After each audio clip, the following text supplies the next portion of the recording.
जनता ने दिखा दिया कि दर्द की हद से गुजारे तो सभी जाएंगे, दर्द की हद से गुजारे तो सभी जाएंगे, तैरे या डूबे किनारे तो सभी जाएंगे, कोई कितनी भी बुलंदी पे चला जाए मगर आसमानों से उतारे तो सभी जाएंगे।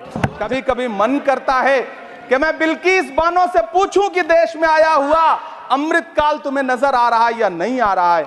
सभापति महोदय, कभी कभी मन करता है कि भीड़ के जरिए लिंच करके मारे गए पहलू खान की 85 साल की दोनों आंखों की अंधी मां से पूछूं कि देश में आया अमृतकाल तुम्हें दिख रहा है या नहीं दिख रहा है। कभी कभी मन करता है कि ईद के कपड़े खरीद कर लौट रहे 17 साल के हाफिज जुनैद से पूछूं, जिसे बल्लभगढ़ में ट्रेन में लिंच करके मार दिया गया, कि अमृतकाल आया है या नहीं आया है। अस्सलाम वालेकुम दोस्तों, मशहूर व मारूफ शायर इमरान प्रतापगढ़ी कांग्रेस पार्टी की तरफ से राज्यसभा के मेंबर हैं। मेंबर ऑफ पार्लियामेंट में उन्होंने 2 जुलाई 2024 राज्यसभा पार्लियामेंट में बड़ा अच्छा बयान दिया है। शायर तो हैं, शायरी से उन्होंने शुरू किया और मॉब लिंचिंग के बारे में भी कहा। आप हजरात इमरान प्रतापगढ़ी के इस बयान को सुने और असल मुद्दों पर जो बात की है इस वीडियो में जरूर सुने। इतना ही नहीं बल्कि जो बीजेपी के मेंबर है राज्यसभा के और वो राज्यसभा के स्पीकर भी हैं, फिलहाल वो भी जबरदस्त लुत्फ उठाते हुए नजर आ रहे हैं क्योंकि शायरी से उनको लगाव है। आप हजरात देख सकते हैं कि वो भी लुत्फ लेते हुए इस बयान को सुन रहे हैं। इमरान प्रतापगढ़ी ने पार्लियामेंट में बहुत ही अच्छे अंदाज में आवाज उठाया है। दोस्तों, इस बयान को जरूर सुने और ज्यादा से ज्यादा शेयर करें। इमरान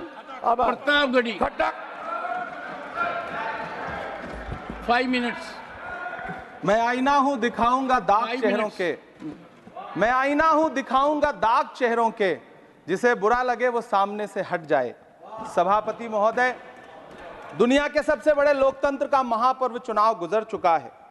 कांग्रेस मुक्त भारत का नारा लगाने वाले प्रधानमंत्री जी अपनी पथराई आंखों से किंग कर्तव्य विमूढ़ होकर समीक्षा में लगे हुए हैं कि आखिर कसर कहां रह गई।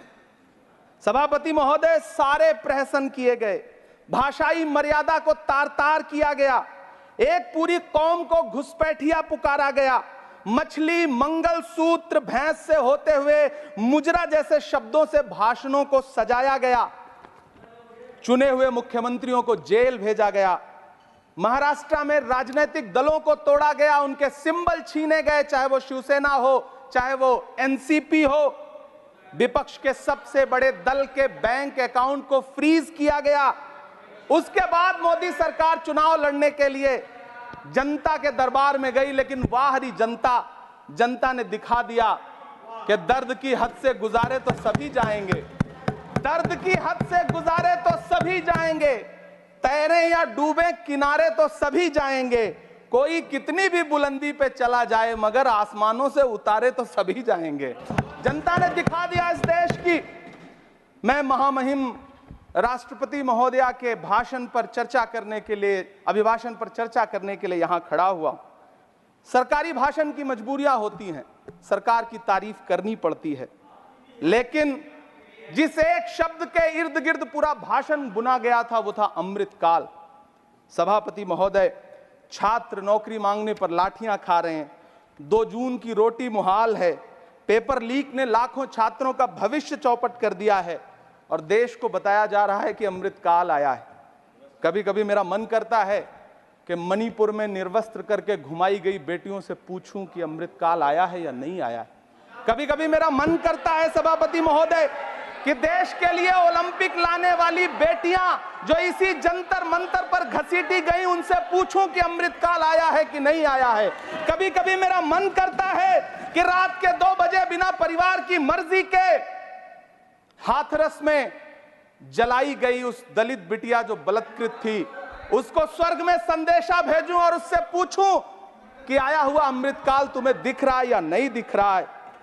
कभी कभी मन करता है कि मैं बिल्किस बानो से पूछूं कि देश में आया हुआ अमृतकाल तुम्हें नजर आ रहा है या नहीं आ रहा है।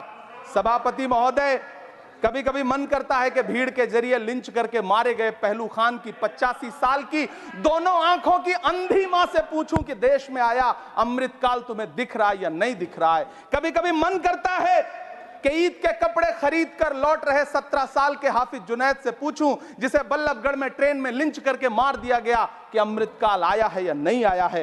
कभी कभी मन करता है नजीब की मां से पूछूं, कभी कभी मन करता है कि तबरेज अंसारी की विधवा से पूछूं, कभी कभी मन करता है कि सहारनपुर के उन 3 बच्चों से पूछूं जिन्हें छत्तीसगढ़ में लिंच करके मार दिया गया। सभापति महोदय, कभी कभी मन करता है कि मैं गुजरात के चिखोदरा में क्रिकेट मैदान में लिंच करके मार दिए गए सलमान बोहरा के परिवार से पूछूं कि अमृतकाल आया है या नहीं आया है। कभी कभी मन करता है कि मैं अलीगढ़ के औरंगजेब उर्फ फरीद से पूछूं, जिसे लिंच करके मार दिया गया और बाद में उसी मृतक के ऊपर डकैती का मुकदमा कायम किया गया। सभापति महोदय, यह कैसा अमृतकाल है जिसके अभिभाषण में स्वास्थ्य पर सिर्फ आधे मिनट पर चर्चा हुई। कैंसर के मरीज दिन ब दिन बढ़ रहे हैं, हार्ट अटैक से हंसते खेलते बच्चे जान गंवा रहे हैं, कभी क्रिकेट के मैदान में, कभी जिम में, और इस सरकार के पास स्वास्थ्य पर बात करने के लिए आधा मिनट है।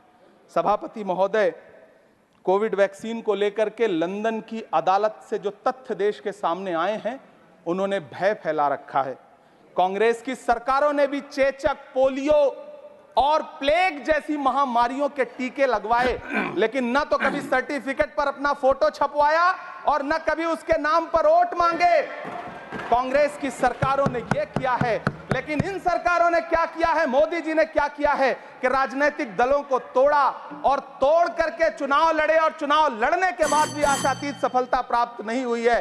सभापति महोदय, अंतिम 1 मिनट आपसे लूंगा, मुझसे बहुत सारे। आधा minute please, 1 minute sir. You have made a speech, you know what you have did. अंत में सभापति महोदय, मैं अंत में यही कहना चाहता हूं कि चुनाव समाप्त हो चुके हैं, सरकार बन चुकी है, लेकिन मुझे इस देश के प्रधानमंत्री जी से यह कहना है कि आप नारे लगाते थे सबका साथ सबका विकास। चुनाव के बाद अंतिम बात सर की, ये झूठी सच्ची अदाकारी। अंतिम बात सर, शेर सुना लो। अंतिम बात, time is over, you can't follow time also, take your seat now. Shri Jose K Mani, nothing will go on record. Shri नहीं बाकी है सर, मैं देख रहा हूँ सर, उस पर मत देखिए। Thank you sir. Pramod ji, on the point of time सुनिए sir. I am losing my time sir. आप भी बोल लीजिए, dialogue is going on. Shakti Singh ji भी बोल लें। कितने एडवाइजर्स हैं आपके, बता दीजिए मुझे।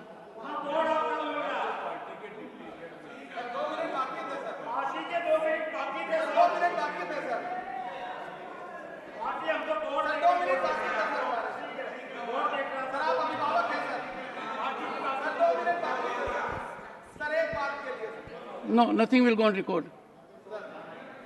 Sir, what is this?